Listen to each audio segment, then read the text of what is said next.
Oi, eu sou a Magali. E eu sou o Gabriel. A gente está aqui para contar uma história que pode ser inspiração para você.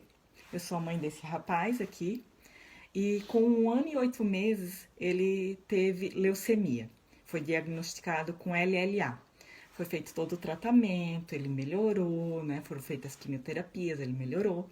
E com 4 anos ele teve uma recidiva.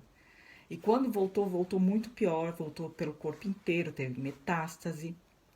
Então, os médicos explicaram que ele teria que fazer transplante, que senão ele não melhoraria. Fez todo o processo de quimioterapia novamente.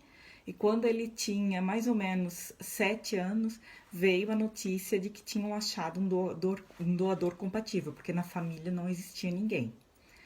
Aos 7 anos foi feito o primeiro transplante. Mas, infelizmente, o transplante não deu certo. Não pegou e ele precisou ficar esperando para achar novos doadores.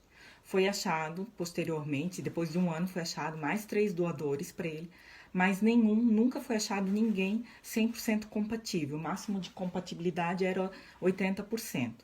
Mas como ele tinha pouca chance, que ele precisava realmente fazer o transplante, os médicos acharam melhor então fazer com esses doadores 80% compatível. Daí foi feito o segundo transplante.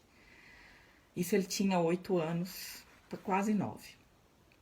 Dessa fase em diante, ele não saiu mais do hospital. A gente fez isso no HC de Curitiba e ele não saiu mais do hospital. Por quê?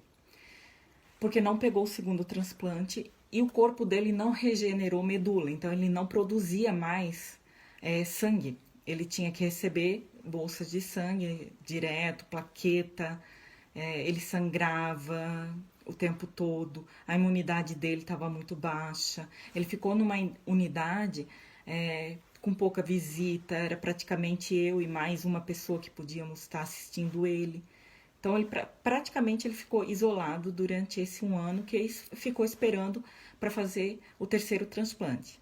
Os médicos não queriam fazer, porque não há casos no mundo relatando que sobreviveu uma pessoa a 3 transplantes. Mas eu insisti, eu lutei, eu disse que ninguém poderia condenar meu filho à morte. Se ele fosse morrer, ele iria morrer, mas a gente não podia prever quando. Então, quando eu expliquei para os médicos, eu disse, pode ser que a gente vá atravessar a rua daqui a 1 ano e ele vai morrer, mas hoje não vão ser vocês que vão dizer isso para mim. Eu tenho fé e eu tenho esperança. E aí começou a nossa luta. Primeiro, para conseguir fazer o transplante, porque os médicos não queriam, tinham desistido dele. E eu insisti. Insisti que eu queria o terceiro transplante. Foi feito o terceiro transplante depois de muita briga, foi briga na justiça. Foi feito o terceiro transplante. Não pegou. Aí a gente desabou. Foi um período muito difícil. Eu perdi a força, eu perdi a fé em Deus. Eu sempre tive muita fé em Deus, mas naquele momento não. Eu fiquei revoltada e eu perdi a fé em Deus.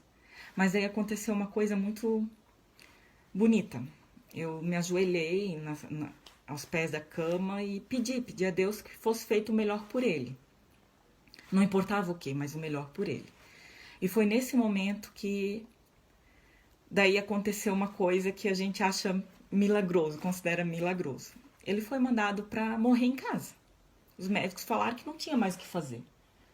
Aí nesse período eu falei assim, se não tem mais nada para fazer pelo meu filho, então eu quero ir para casa. Que ele morra então junto com a família, junto com as pessoas que ele ama.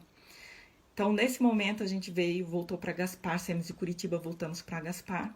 Ele muito fraco, a imunidade muito baixa, tinha feito o terceiro transplante. A gente estava praticamente sem esperança. Mas foi depois praticamente 20 dias em casa que começaram as reações. Ele começou a ter manchas na mão, que são sinais que o corpo dá. Depois desses sinais, eu liguei para Curitiba e eles disseram, volta correndo, porque o teu filho é um milagre. Ele precisa tomar as medicações para não perder esse transplante. O transplante está pegando. E ele foi considerado um milagre. Os médicos não gostam de falar a palavra milagre, mas todo mundo vinha falar e cochichar assim, oh meu Deus, não acredito que isso está acontecendo. Mas a gente voltou até aquele amor por Deus, aquele resgate por Deus. Coisas difíceis aconteceram durante esse período.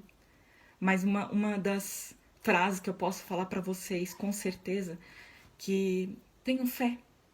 Milagres existem, né, Com Gabriel? certeza. Você é a prova disso. Sim. Ele é o nosso milagre. Então não percam a fé. Sempre olha para o lado e veja que tem um caso muito pior do que o seu. Ou melhor, não faz mal. Mas sempre saiba de uma coisa: quando for para ser sua hora, será. E se não for para ser, não vai ser. O Gabriel foi condenado à morte. Os médicos desistiram dele, mas Deus não.